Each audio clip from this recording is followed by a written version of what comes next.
So welcome to Math317 Operations Research. This is, I believe, lecture 5. And what I want to do today is I want to start talking about how do we actually optimize. And so to do this, I'm going to review some stuff from Calc 1, Calc 2, Calc 3 at a somewhat fast pace and just really try to drive home what you did and why what you did was so important. And then talk about how we might try to generalize this to what we're going to be doing in this class. So I'm going to give some links to some beautiful papers. Do dogs know calculus? Do dogs know bifurcations? Of course, we're not talking about any generic dog. We are talking about a very special, intelligent dog who I actually have met. His name is Elvis. Wonderful, wonderful dog. I will review Lagrange's method. How many of you did Lagrange multipliers when you were in multi? Okay, good. You're supposed to do this. It's one of the more useful things when you go on to economics. And then I'll start talking about finally a real operations research problem, the diet problem. How can you keep, if you're a dictator, your population alive as cheaply as possible so that they will still be able to make those beautiful monuments to you or build whatever you need. And then, of course, later in the semester, we will become a benevolent dictator. And maybe in addition to keeping them alive, we will also try to maybe do something about the quality of the food that they're eating. But it's a really interesting question when you have different priorities. How do you find a solution that hits all these different things? And the short answer is you don't. So you have to prioritize and you have to say which one is more important than another. And this is one of the reasons why monetary evaluations are so important, is it allows us to say, okay, here's a way to quantify the trade-offs between the different things. This is how much I like. It's the expression comparing apples and apples. And you should be having this in your mind at the end of the day. We talked about, if you want to have a house, you might care about location, or the third one, of course, location. But after that, you might care about the size of the house. You might care about what kind of rooms do you have, how many bedrooms, and how do you make these different trade-offs. Okay, and then I've pasted here the diet problem, which we will use again later. If I'm right, I should be able to copy that and then just have that in strategic reserve for when we get to that slide. Okay, so does anybody remember what does the derivative tell us in calculus? So f prime of x is the limit as h goes to 0 of f of x plus h minus f of x over h, or it's also the limit as x goes to x naught, f of x minus f of x naught over x minus x naught. And the third definition is it's the limit as h goes to 0 of f of x minus f of x naught minus f prime of x naught, x minus x naught over x minus x naught. Okay, so going from the first definition to the second definition, it's not really a big deal. I'm just replacing x plus h with x, and now I'm saying, let me do this at the point x naught. So this will be at the point x naught plus h, x naught over here. And then this will be the limit as x goes to 0, okay. So going from the first to the second, I'm just letting x naught plus h, I'm just calling that x. I'm talking about the limit as x gets closer and closer to x naught without ever being x naught. So h is not allowed to be 0. This is extremely important. Otherwise, we would have 0 over 0, which we are not allowed to do. Even though we are in a physics building today, we are not allowed to divide by 0. The second to the third is more interesting. Well, x minus x naught divided by x minus x naught is just 1. So this is really subtracting off. So this is saying really this equals 0. This is an alternative definition. That this expression equals 0 is really the same as saying f prime of x naught equals the above. Another way of interpreting this is f prime of x naught is the unique number we can put in here so that when we substitute, this limit is 0. If you think about what's going on, if we draw, here is our curve, maybe here is my point x naught, and then what I'm doing is I'm looking at the tangent line. And we're saying here the slope of the tangent line is this number we're calling f prime of x naught. And what this is saying is that locally, if you are very close to x naught, the tangent line does such a great job approximating your function that if you subtract off from f of x where you start, f of x naught, and then you subtract off your estimate for how far you've moved, your instantaneous speed at x naught times the elapsed time, well, that should be small, but it should be small for no shit reason. You're not letting time move by that much. You're going from, x naught to x. Time hasn't changed by that much. So you shouldn't have moved that far. What we're saying is it's such a good approximation, even when you divide by the small number of how much time has elapsed, that's still small.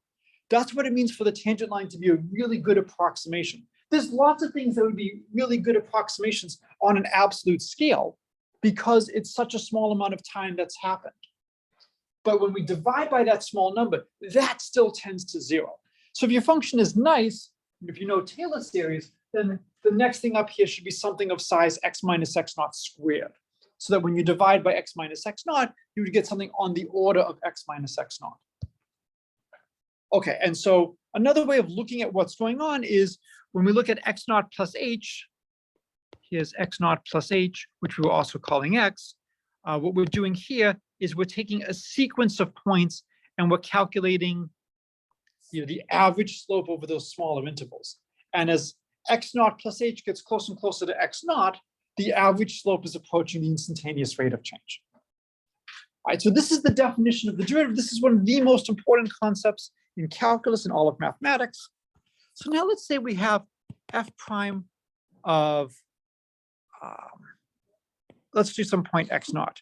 So this is the limit as h goes to 0 of f of x naught plus h minus f of x naught over h.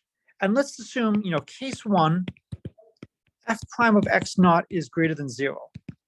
So what does that mean if I tell you the first derivative is greater than 0 at the point x naught? What do you know? The slope's positive. The slope's positive. So what does that mean? What's happening? Increasing in which direction? Well, which way do I walk? Do I walk in the direction of increasing x, or do I walk in the direction of decreasing x for the function to be getting larger? Increasing x. So what this is saying is that if you move forward just a little bit in time, the function is going to be a little bit larger. And if you go back a little bit in time, it's going to be a little bit smaller. And the reason is, if you look at what does it mean for the first derivative to be positive? Well, eventually, since this ratio converges to a positive number, eventually, if h is sufficiently small, it's always going to be positive. And that means if h is greater than 0, f of x naught plus h is going to be greater than f of x naught. And if h is less than 0, f of x naught plus h is less than f of x naught. So this is a really nice consequence of the first derivative being positive. It tells us that at a point x naught, you're increasing to the right, decreasing to the left. In a shocker, it's reversed if it's less than 0.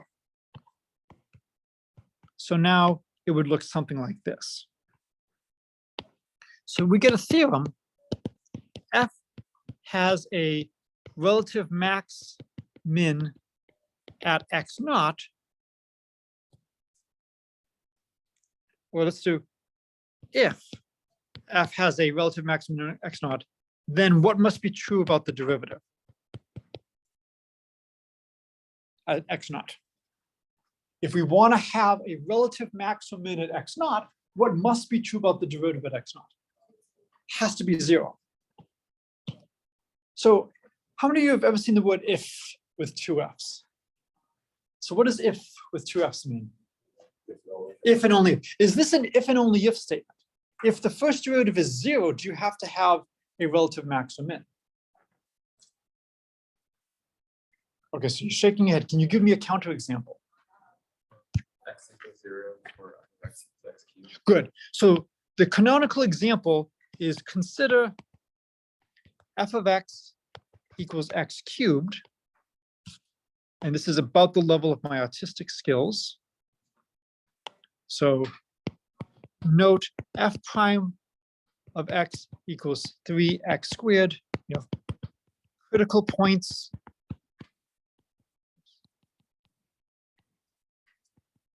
are where f prime is 0. So critical point is x equals 0, but not a max or min. So critical points give candidates for extrema.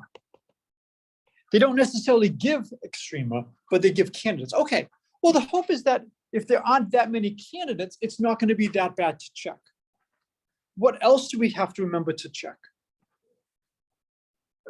The endpoints. And so when I teach calculus, I actually run into the door. The door is open here, so that would not work so well. And ask you, where am I traveling fastest? Well, the whole point about the derivative, I have to be able to move a little bit to the left or a little bit to the right. If I'm at an endpoint, I can't necessarily move a little bit in one direction. So the first derivative doesn't have to be 0 to have a maximum or minimum if I'm at an endpoint. So it's a relative maximum, and we should really add for interior extrema. We have to remember the critical points. In one dimensions, the critical points are not that big of a deal, right? Essentially, what's the maximum number of critical points you typically have to check in one dimension? 1. I'm sorry? 2. So did I say endpoints? Sorry, I said critical points. What's the maximum number of endpoints you typically have to check? Worst case scenario in one dimensions. So in one dimensions, how many endpoints, worst case scenario, do I typically have to check? 2. Is it a big, no, it's not a big deal to check 2 things. As soon as we go into several variables, however, completely different. In several variables, you now have infinitely many points. There are some tricks you can do.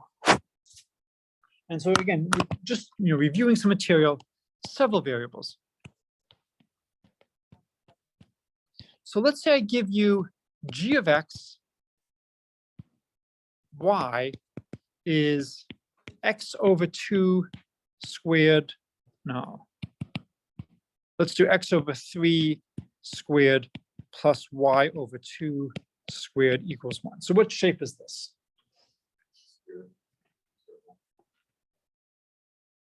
Not quite. It's an ellipse. And I like to have my ellipses longer along the x-axis. Does it really matter? Does it matter which way I have them longer? No, it's not like I'm watching a sporting event where how I sit on the couch matters. This is just, drawing an ellipse doesn't really matter. So my poorly drawn ellipse, something like this. So I have maybe the function f of xy is x squared plus y squared. Maximize f on and in the ellipse. So this is one of the big problems in calculus. How do I find the maximum and minimum values? Well, in the interior of the ellipse, what do we use?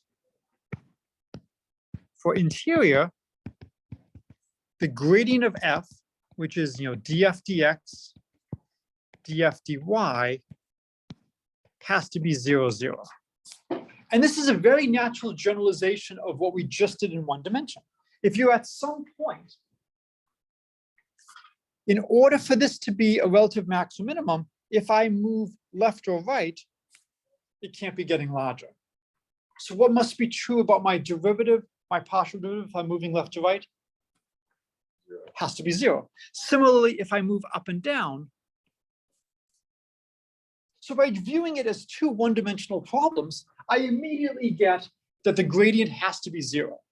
So again, this is how mathematics is done. Mathematicians are lazy. As much as possible, we always reduce things to an easier, lower dimensional case. And so, because in one dimension, the candidates are where the first derivative is 0, we see by a very similar argument that in several dimensions, for the interior points, it's also going to be where the partial derivatives now are 0. All right, what about the boundary? Who remembers what to do for the boundary?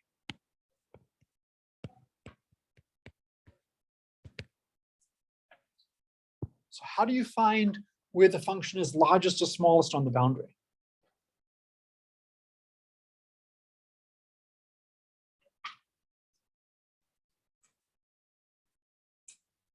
So who remembers their multivariable calculus?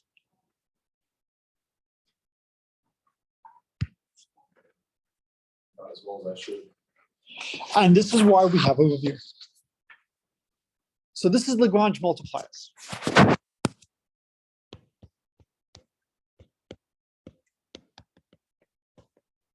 So this is the gradient of f is equal to lambda gradient of g, and g of xy equals 0. Or I guess, depending on how you do it, equals some constant c. So here, my constant c is equal to 1. If I wanted g to be 0, I would just subtract 1 from both sides of g, and I could define g to be 0. Since I'm only going to care about the gradient of g, if I shift g by a constant, it doesn't really matter. So we have a physics textbook here, so we can use this. How many people remember kinetic and potential energy? Very good. What's kinetic energy? Motion. And what's the formula for kinetic energy of the book dropping? Okay, so give me the formula for potential energy, for the kinetic energy of the book as it falls. It's 1/2 mv squared. What's the potential energy of the book? And how do you define height?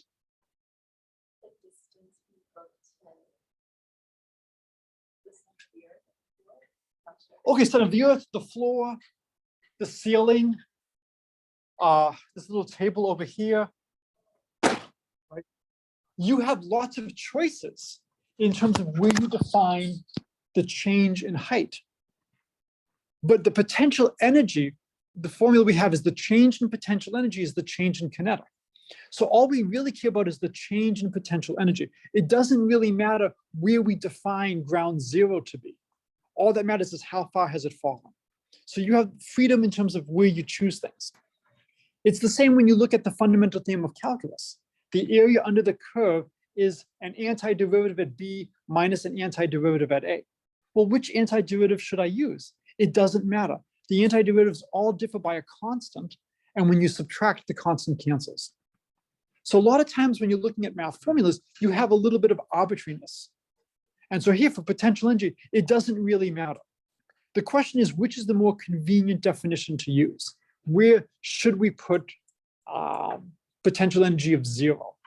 Floor, to me, would be a very natural choice in this room.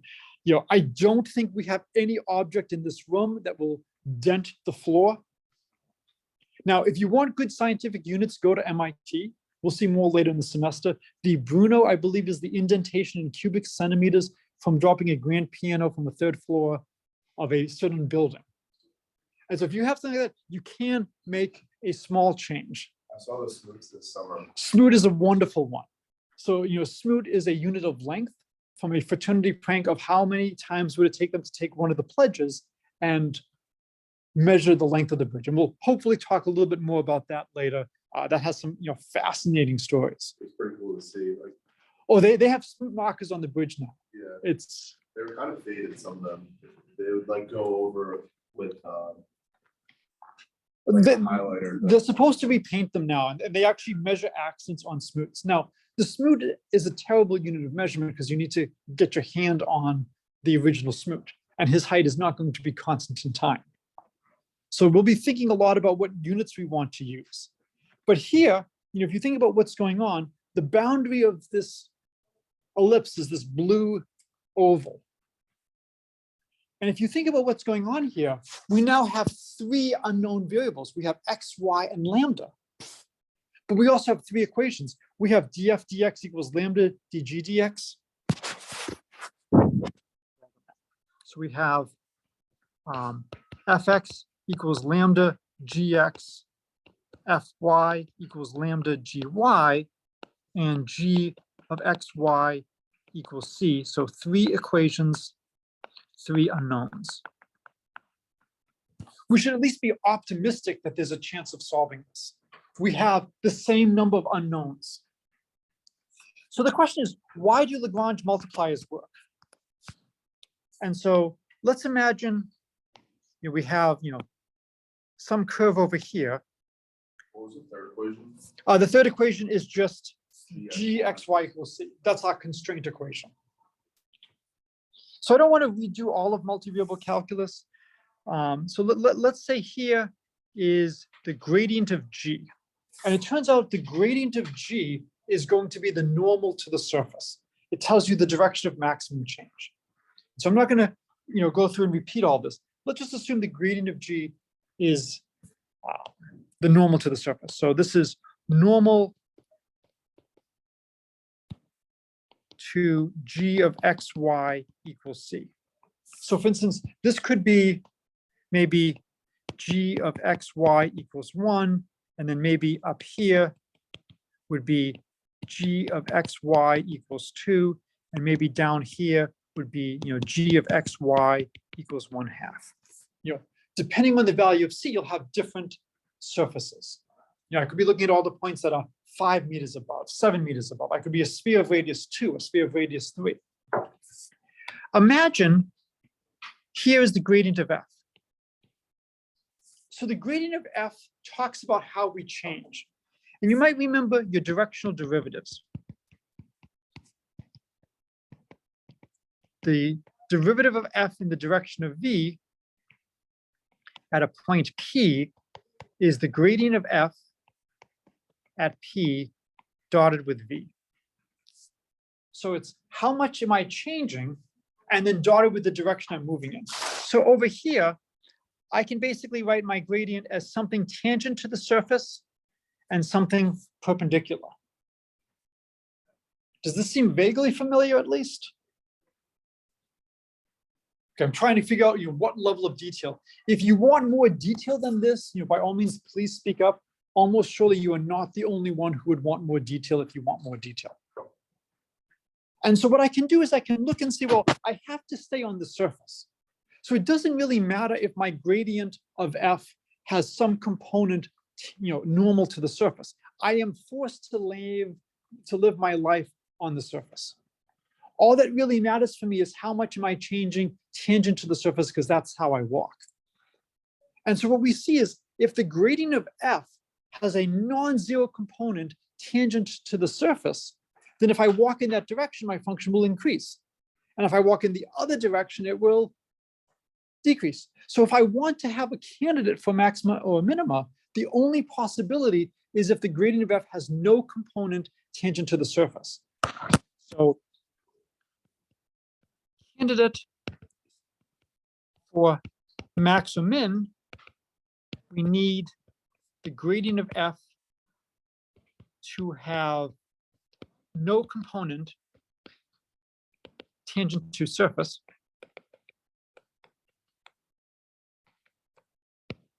So must be a multiple of the gradient of g. And that's where we get lambda gradient g. The only way we can have a extrema is if we have the gradient of f entirely in the direction of the gradient of g. Okay, any questions about this?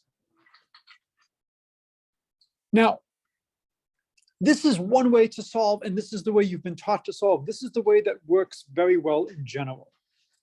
However, one of the things you should learn in life is that just because something works well in general does not mean it's the best way to do a particular problem that you have. And one of the things that I really love to do is I love to reduce hard problems to easier problems that I know how to do. Can I reduce this to a completely one-dimensional problem? The answer is yes. We have the constraint, g of xy is x over 3 squared plus y over 2 squared equals 1. Let's let x of theta, y of theta be 3 cosine theta, 2 sine theta, 0 less than equal to theta, less than equal to 2 pi. This is a way to parametrize the boundary of the ellipse. This parametrizes the ellipse boundary. It's like a universal change of variable. Yes, for an ellipse, basically this is what you do. The fact that we have a 3 and a 2 is because we have an ellipse and not a circle. If we had a circle, they would have a common, it would be 3, 3, 2, 2, something like that. And so now we wanted to find the extrema for f of xy on the boundary as f of xy, I think we said was x squared plus y squared, we get,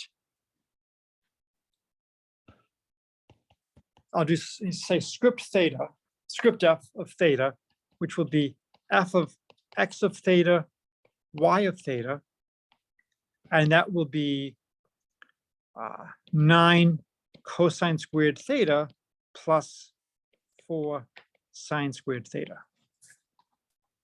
Do we need to use multivariable calculus? Do we need to use Lagrange multipliers?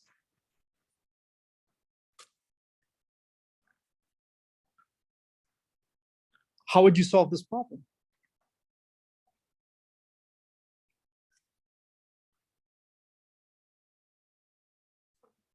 Yeah, take the derivatives. So find critical points and compare with the endpoints. And in fact, I'm going to say just the endpoint, theta equals 0. Although really, in some sense, I might as well say that there is no endpoint because I can just have theta just keep going round and round and round. Right? So we can actually bypass multivariable calculus if we want to in this problem. So how many of you saw this in multivariable calculus? Ways to bypass Lagrange multipliers. Let's see, how many saw this without having me as the professor? Okay, so normally this is not taught. And the reason it's not taught is because you've got to have a really nice surface where you can do this. In general, you're not going to be able to bypass Lagrange multipliers. And as your surface gets more and more involved in higher and higher dimensions, it's going to get worse and worse and worse to try to do this. Yes? What is the symbol? An F of theta, yeah. Yes, that's just a script f. Okay. And the reason is I can't use the same letter at lowercase f because lowercase f is a function with 2 inputs and 1 output. And this is a new function that has 1 input, 1 output. But I want something that's related to little f so that when you look at it, you can see, there's a relation. It is very valuable to spend the time coming up with good notation. A capital F for the antiderivative of little f is good notation. When you see this, you're immediately thinking some kind of link between the two. Or an f prime for the derivative, something coming from the original function f. So if we have a one-dimensional boundary, there are infinitely many points to check. That's horrible. But if we can parametrize the boundary, we can then reduce it to a calc 2 problem. All right, that's not so bad. Well, what if we now had a 3-dimensional sphere? And now we want to talk about the surface of a sphere. You could do a bunch of circles, and for each circle, it's now 1 dimension. Find and then spin the. You can. So as extra credit, you'll try to think, how would you do the sphere? the nicest possible shape I could give you as a one-dimensional calculus problem. So for extra credit, see if you can generalize this to a sphere. And if it starts to get very painful for something like a sphere, which is nice, you can imagine how bad it's going to be in general. All right, so the next question is, do dogs know calculus? So here is land, here's sea, so here's the water, and here is my dog. My dog today happens to be red. Okay. I'm going to throw a stick. So if the stick lands here, what path will the dog take to get to the stick? Shortest possible. So the dog just swims straight to the stick. What if the stick lands over here? Swim up a little bit. Yeah, swims up a little bit.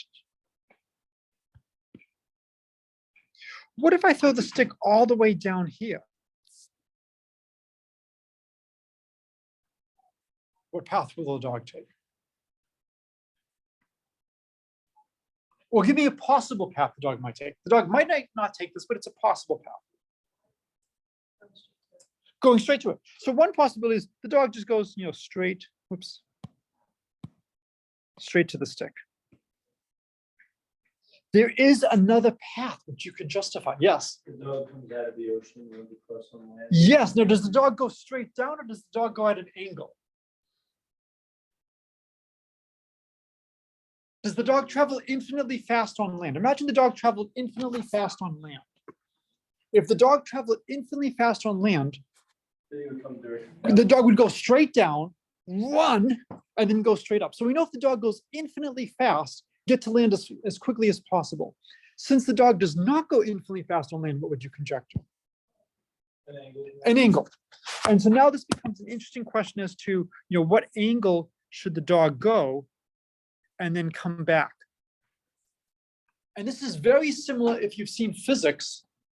I'm trying to pay homage to the fact that we're in the physics department, to angle of incidence, angle of refraction, Snell's law, traveling between two different media. If you've seen an easier version, this is the drowning swimmer problem. What path does a lifeguard take to somebody who's drowning? It's not diagonally towards them, although that's such a good approximation that it's much better for the lifeguard to just run straight to the swimmer than to actually do the calculus to figure out, what's the optimal path as the person slowly dies. Okay, so sometimes the saving is just not worth the time spent.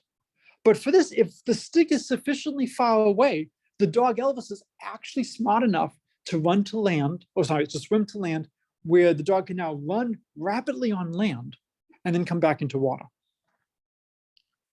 So the green path here is what's called locally best. At every moment in time, you do what is the best thing to do at that moment. Move forward. Move to the stick in a direction that decreases as fast as possible how far you are from stick. So this is the best thing you can do at that moment. It's what's locally best. That does not mean it is globally best. If you want to have an enjoyable life, if you want to maximize your happiness for the next, let's say about 15 minutes, would you really choose staying and listening to the rest of this lecture? You don't have to answer this out loud. Right? If you are trying to locally maximize your happiness, is the best thing you can do for the next 15 minutes of your life, staying and listening to me pontificate about operations research? Probably not. Right? Why might you be willing to do so? I hope somebody can answer this one. If not, the door is right over there and I won't be insulted. Somebody should be able to answer. The school tells us we have to. Okay, but so why do you care what Williams says? Why do you care what Williams tells you?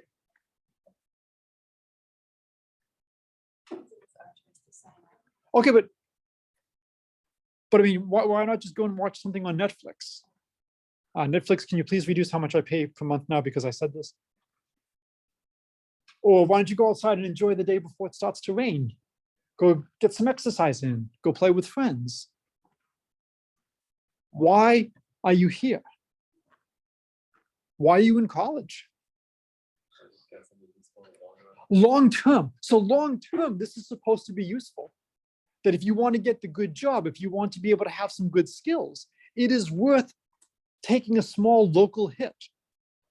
If you want to have the financial resources to be able to do a lot of things in the future, the college degree is nice, especially with the, well, I gotta be very careful. Certain majors are very nice to have on your CV. All majors are, of course, great. We have that wonderful line from Animal Farm. All animals are equal, but some animals are more equal than others. So there are certain degrees, there are certain skill sets that are very valuable. And so what you might do is you might say, you know what, I'm going to take a local hit because long-term that's very beneficial. And so the same thing is going on over here. It's amazing that for a lot of things, what's locally best is not always what's globally best. There is a real danger of finding a relative, not absolute, max or min. So when we're doing a lot of strategies, when we do what's best locally, that could lead us to a local min or max, but not a global min or max. So when we go back to multi, so if the gradient of f is not parallel to the gradient of g, so gradient of f is not parallel to the gradient of g, if you remember the old notation, we know which direction to move to increase or decrease f.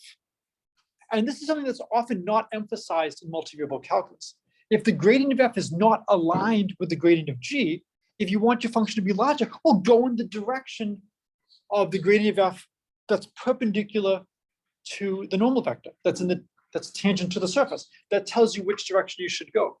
So not only does the gradient help you find if you have a maximum or minimum by giving you these candidates, but if you're not at a maximum or minimum, it gives you a suggested direction to go.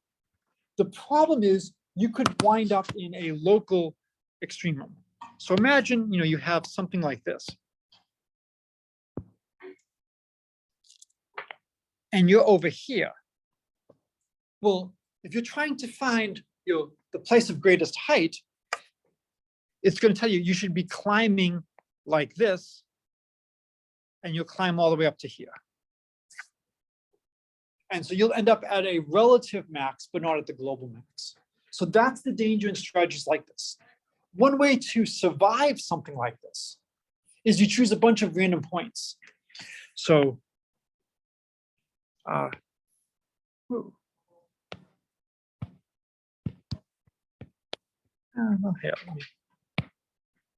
let's choose a bunch of random points and then do what is locally best. I'm curious to see. Okay, so this is, it almost did it right. So now, so what we could do is we could choose that point, we could choose that point, and maybe we choose this point. And if we choose this point, we'll also climb up to here, but if we choose this point, we now get to the true max. And so this is one way to survive the danger of ending up in a relative rather than an absolute max min. Just run the program, run the algorithm multiple times with several different random inputs. And the hope is that if you have enough random inputs with high probability, you will not get trapped. Okay, any questions in what we've done so far? So this is a quick review of extrema, maxima, minima. And so now it is time to do our first real problem from linear programming. All right, so this is the diet problem.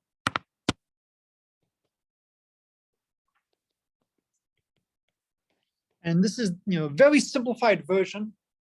We want to keep the population alive as cheaply as possible. So we have two products. We have SPU and we have GAR.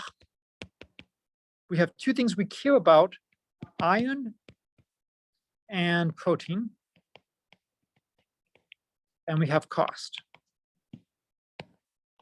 And so SPU gives us 30 units of iron per unit, 15 units of protein.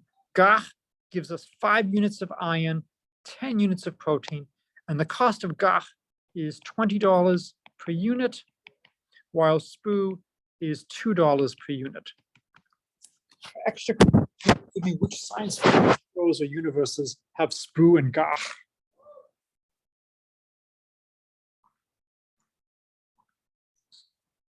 Okay, Star Trek. which one? I don't know. That's a good guess. Star Trek is a very good guess. The first one. Second one, GAR. It's a Klingon dish. Much better when it's alive. Dead GAR is terrible.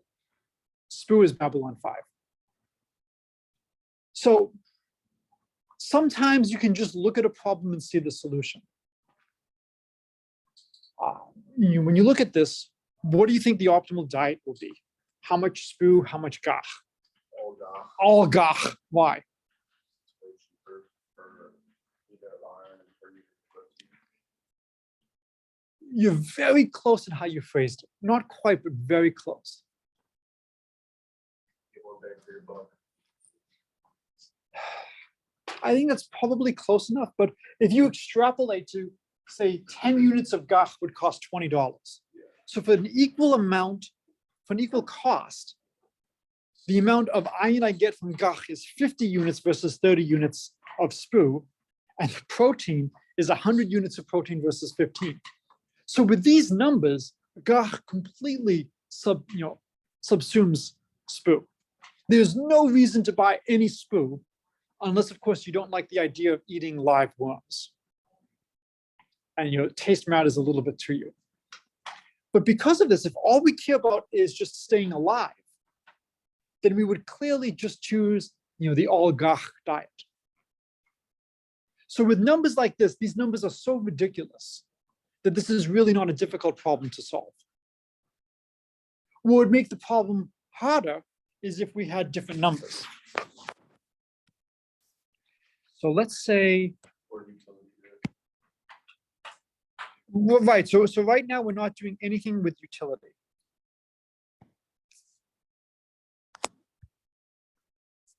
All right. So now, let's say there's a big sale on SPU. And let's say now SPU costs $4 per unit. Now, all of a sudden, if I buy $4 worth of GAR, that would give me 10 units of iron and 20 units of protein. So now I'm getting more protein per dollar from GAR than SPU as before, but I'm no longer getting more iron. And so now it's not clear which diet is best. Yes. This might be jumping the gun a little bit, but are we gonna have any constraints on like the minimum? Yes. amount of- Yep. In fact, that's the very next thing that's coming. So in order to determine what we want, we need to know what is the minimum daily requirements of iron and protein to stay alive. And depending on what they're going to be, that's going to greatly impact which diet we choose. So we need to know how much iron, how much protein do we need each day to live. And what we want to do is we want to find what is the choice that will keep us alive as cheaply as possible.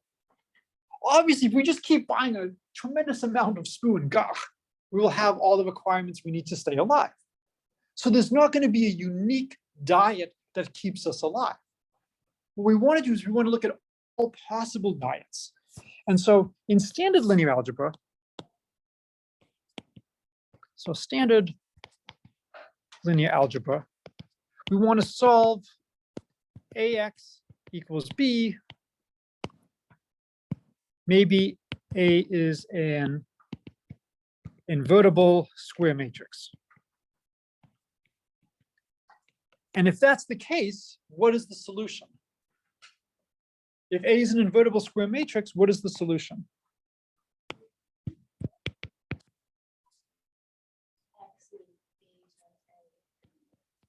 Almost. What do you mean by B times A inverse? What order? So does A inverse go to the left of B or to the right of B?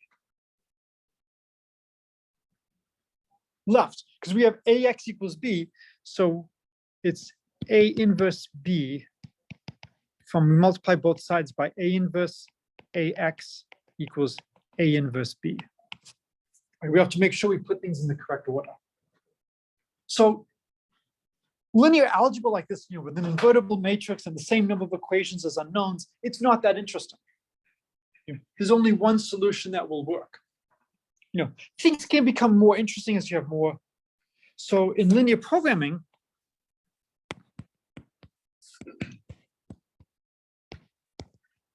we eventually, the canonical problem. So canonical means the quintessential, the standard. We can convert everything to this form. So when I give you quadratic equations to solve, in the old days, hundreds of years ago, they didn't like minus signs. And so they would have all these different versions of how to solve a quadratic equation, depending on where the minus sign was. You have 3x squared plus 5 equals 2x. And here's the take, oh my God, no, just ax squared plus bx plus c. We put every quadratic into that form, and now we use the quadratic formula.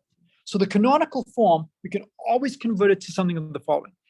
Ax equals b. Each component of x is greater than or equal to 0. And we want to maximize or minimize x transpose c, where c is some fixed quantity. Now, it turns out that you might be a little concerned about the inequality. It's really hidden. It's really a less than equal to, but can add extra variables to make it equal. And we'll talk about more about this later. What? I don't understand. So when we're trying to do the diet problem, God help us if we have to exactly hit the daily required amount of protein and the daily required amount of iron. If we have to do that, that's a tremendous constraint. And in fact, there may not be any diet that exactly hits the amount of iron and protein you need. So really what we want is we want to have not an equality, but we want to have an inequality. I want to make sure I get at least this much iron. I want to make sure I get at least this much protein. Now, and anything extra is just to make it easier. Right. Now, of course, there is a danger. What could be the danger? If you ever see what happens to laboratory mice, let's give this laboratory mouse, 10,000 times the suggested dosage for a human and see what, oh, we need a shoebox, right? If you have far above the required amounts, that could actually be bad for you. So, right now when I'm just saying, I'm going to assume that there's no penalty, there's nothing wrong with having too much. If you're only over by a little bit, that should be okay. But if you get to a ridiculously high constraint, ridiculously high amount, that may no longer be true. The next thing is I'm assuming all of my quantities are greater than or equal to 0. If some of my quantities were negative, there are games you can play. If you're thinking about the diet problem, is it reasonable that the amount you consume is a positive amount? If you've ever actually seen gach, a negative amount, and giving it back is not unreasonable if you ever Google gach. But we will assume you are not throwing things up. We will assume that you take a positive amount of each food. This is a very reasonable amount. When a business is trying to decide how much to produce of various quantities, we're not going to have Boeing producing negative 1.7 planes. You're producing positive amounts. So this constraint that x is greater than or equal to 0, that's pretty reasonable. The last one that we're trying to maximize or minimize x transpose c, that really just means expression x1 c1 plus dot dot dot plus xn cn. So we have some kind of linear combination of the x's that we're trying to maximize or minimize. You would love to have more general functions than just a linear combination of the x's. The more general functions you take here, the harder the problem is. And so it turns out that there are some advanced theories that do allow us to handle some quadratic objective functions, where we replace x transpose c with something a little bit more involved. But we really can't handle things beyond linear equations. And that's quite sad. So for those of you in CS, how many of you have seen like the traveling salesman problem? So if we could handle quadratic constraints, the traveling salesman problem would be trivial. We can't handle stuff like that. So we're going to spend a lot of time learning how to convert a problem like the diet problem into something like this. And once we have something like this, we're going to talk about, well, how do we actually solve it? And so again, the idea is we're going to always try to convert whatever we're given to a canonical form, and then we have a program that will handle things in the canonical form. It might be easier for some problems to have special different versions, but we'll just always do a canonical. All right, so this is a good place to stop.